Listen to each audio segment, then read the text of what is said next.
자, 병렬령 보면은 여기 트랜스미션이라고 되어 있죠. 이게 우리는 줄여서 미션이라고 부르는데 이게 변속기입니다. 우리나라 말로는 변속기이고 보면은 엔진과 모터가 있고 이 엔진과 모터가 번갈아 가면서 트랜스미션을 통과해서 우리 바퀴를 굴르게 하는 이러한 역할을 하는 게 병렬이라고 할 수 있겠습니다.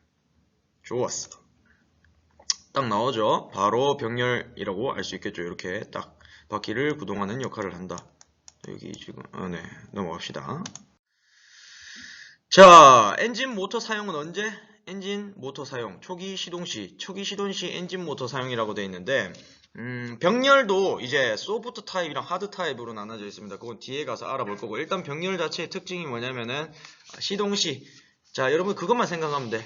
연비가 많이 들 때 모터로 사용한다. 모터가 사용되고 그 다음에 엔진을 굴리면서 구동축이 돌아가니까 구동축이 돌아가면서 배터리를 충전하고 배터리가 충전되면은 시시각각 연비를 줄이기 위해 모터를 사용하게 된다. 모터를 사용하고 배터리의 방전량이 또 떨어지게 되면은 엔진을 돌려서 다시 배터리를 충전하게 되는 이러한 메커니즘을 가지고 있는 게 병렬형이라고 볼 수 있겠습니다. 자, 여기 나오죠. 처음 시동 시, 그 다음에 가속 또는 강한 토크 요구 시. 여러분들 전기차를 타보면 알겠지만은 가속도가 굉장히 빨라요. 왜 가속도 여러분들이 그 카트라이더 하면은 목이 뒤로 쫙 뒤쳐지잖아요. 저도 이제 강한걸 선생님 전기차를 한번 타봤는데 그 초기 가속하는 그 단계, 가속 단계가 엄청 빠릅니다. 왜 그러냐면 변속기가 없기 때문이에요. 변속기가 없으니까 얘들이 변속비가 무제한인 거예요. 그러니까 엄청 빠른 거야. 가속력이 엄청납니다. 한번 타보시면 압니다. 여러분들도. 타고 밟아보면 알지만은 아직 여러분들은 그 면허도 없고 나중에 전기차를 시승하게 될 계획이 있으면은 그때 한번 느껴보시면 좋겠지만은 아무튼 이런 기본적인 내연기관차보다는 전기차의 가속력이 월등히 뛰어나다. 그거를 알 수 있습니다. 여러분들도. 병렬형 하이브리드 생산업체 이렇게 되어 있는데 현대, 혼다 인데 이것뿐만 아니라 BMW도 마찬가지고 그 다음에 뭐 볼보에서도 현재 뭐 병렬형 하이브리드를 만들고 있고 다양한 회사에서 사용되고 있습니다. 아까 나왔던 쉐보레 같은 경우에도 병렬형 있고 우리 지금 하이브리드 자동차 같은 경우에는 뭐 많이 사용되고 있습니다. 크루즈에도 하이브리드가 있고 뭐 많은 부분에 사용되고 있기 때문에 이러한 대표적인 기업들 뿐만 아니라 사용 많이 되고 있다. 그리고 혼다에서는 여러분들 특히 그 기술의 혼다라고 합니다. 혼다는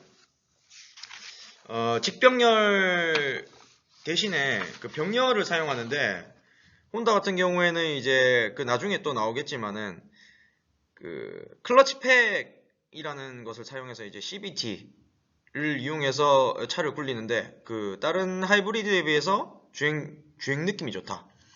하이브리드 자동차지만은 거의 느낌은 전기차와 같은 그런 종속한 주행을 할 수 있다라는 게 이제 혼다의 특징이고 혼다 같은 경우에는 전기차 같은 경우에는 160km까지도 그냥 무난하게 밟을 수 있다. 배터리 힘만으로 모터의 힘만으로 갈 수 있는 게 이제 혼다 기술력입니다. 그 나중에 좀 이따 뒷부분에 가서 또 자세하게 이야기해 볼 기회가 있을 겁니다.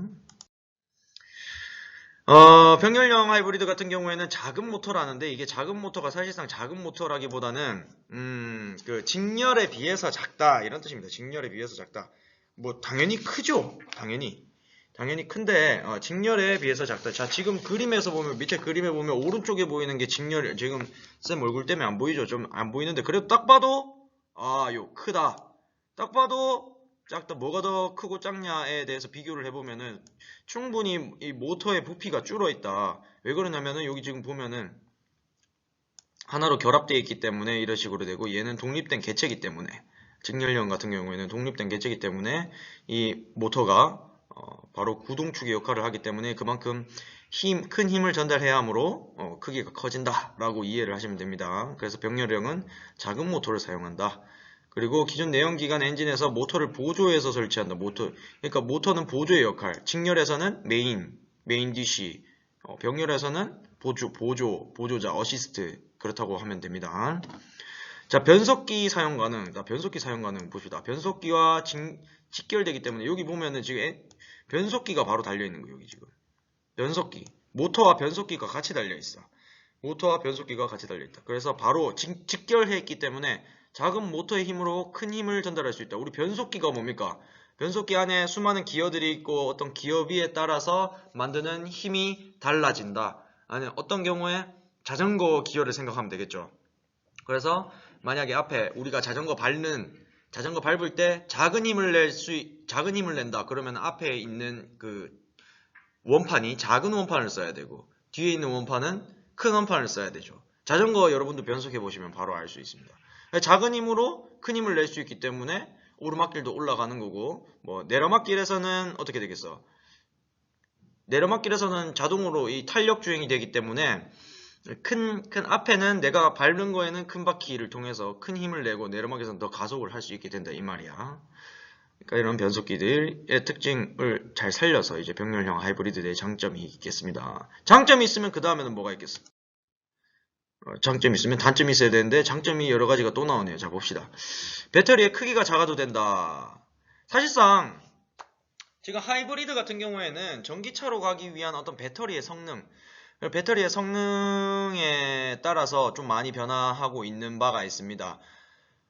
배터리가 예전에 초창기에 배터리를 만들 때는 단가가 굉장히 높았다. 굉장히 배터리가 비쌌다라고 보면 됩니다. 그래서 이 하이브리드라는 녀석이 나왔고 사실상 배터리 기술이 점점 진보함에 따라서 전기차에 지금 시대가 도래하고 있는 것이고 점차 이제 하이브리드는 아마 없어지겠지만은 그래도 배터리의 기술력이 발전하기까지 아직 시간이 좀 남아있기 때문에 전기차에서 배터리를 계속 범용적으로 생산을 하고 기술력이 점점 좋아지고 있습니다. 따라서 이런 하이브리드에서도 배터리 크기가 작아진다라는 것은 이 기술력이 점점 진보하고 있다. 그래서 따라서 배터리 가격이 떨어지게 되므로 자동차 가격도 나중에 되면 하이브리드도 저가에 구매할 수 있게 된다.